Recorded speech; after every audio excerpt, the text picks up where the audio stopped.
Sreekrishna college for health care and media studies BVOC medical ആപ്പ് nursing diploma paramedical കോഴ്സുകളിലേക്ക് admission ആരംഭിച്ചിരിക്കുന്നു. മികച്ച ആശുപത്രികളിലും ഫാർമസികളിലും പരിശീലനം. ദാരിദ്ര്യരേഖയ്ക്ക് താഴെയുള്ളവർക്ക് പ്രത്യേകാനുകൂല്യങ്ങൾ. കൂടാതെ ഓൺലൈൻ ക്ലാസുകളും ഇവിടെ ലഭ്യമാണ്. 9800 വനിതകൾക്ക് ജോലി നേടിക്കൊടുത്ത വടക്കാഞ്ചേരിയിലെ 28 വർഷത്തെ പാരമ്പര്യമുള്ള അംഗീകൃത സ്ഥാപനം. +2 തോറ്റവർക്കും ജയിച്ചവർക്കും പ്രവേശനം. Sreekrishna college for health care and media studies, Ottupara bypass junction, Arabian മെഡിക്കൽസിന് സമീപം, അറേബ്യൻ ടയേഴ്സിന് മുകളിൽ.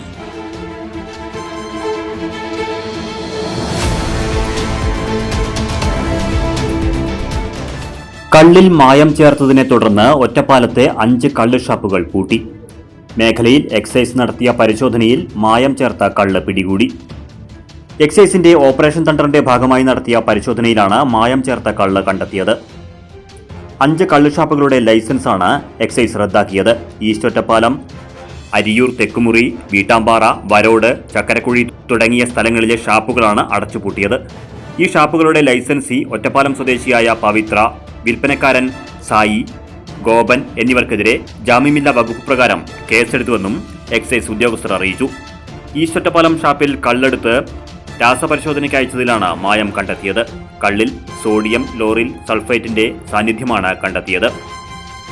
കള്ള് പതയുന്നതിനും രുചിക്കും ഗന്ധത്തിനുമായാണ് ഇവ ചേർത്തതെന്നാണ് മനസ്സിലാക്കുന്നത്. ഇതേ തുടർന്നാണ് ഈസ്റ്റ് ഒറ്റപ്പാലം ഷാപ്പിന്റെ അതേ ഗ്രൂപ്പിലുള്ള മറ്റ് ഷാപ്പുകളുടെ പ്രവർത്തനവും നിർത്തിവച്ചത്. പാലക്കാട് ജില്ലയിൽ നിന്നാണ് പലയിടങ്ങളിലേക്കും കള്ള് പോകുന്നത്. ചിറ്റൂരിലുൾപ്പെടെ ഉൽപ്പാദനത്തിൽ കുറവ് വന്നിട്ടുണ്ട്. എന്നാൽ വിൽപ്പനയിൽ കള്ള് കുറഞ്ഞിട്ടുമില്ല. ഈ സ്ഥിതിയാണ് പരിശോധന വ്യാപിപ്പിക്കുന്നതിന് എക്സൈസിനെ പ്രേരിപ്പിച്ചത്. ഓപ്പറേഷൻ തണ്ടറിന്റെ ഭാഗമായി മറ്റ് ജില്ലകളിൽ നിന്നുള്ള എക്സൈസ് ഉദ്യോഗസ്ഥർ എത്തിയാണ് രഹസ്യ പരിശോധനകൾ നടത്തുന്നത്. തെക്കൻ ജില്ലകളിലേക്ക് കള്ള് കയറ്റിപ്പോകുന്നത് പരിശോധിക്കുന്നുണ്ട്. ആലത്തൂർ കള്ള് ചെക്കിംഗ് സ്റ്റേഷനിലും വടക്കൻ ജില്ലകളിലേക്ക് കള്ള് കയറ്റിപ്പോകുന്നത് പരിശോധിക്കുന്നു. പറളി കള്ള് ചെക്കിംഗ് സ്റ്റേഷനിലും ദിവസവും സാമ്പിളുകൾ എടുത്ത് രാസപരിശോധനയ്ക്ക് അയക്കുന്നുണ്ട്. രാത്രികാല കള്ള് തോപ്പുകളുടെ പരിശോധനയും കർശനമായി തുടരുന്നു. മൊബൈൽ ലാബിന്റെ സേവനവും പാലക്കാട് എക്സൈസ് ഉപയോഗപ്പെടുത്തുന്നുണ്ട്. News desk CCV.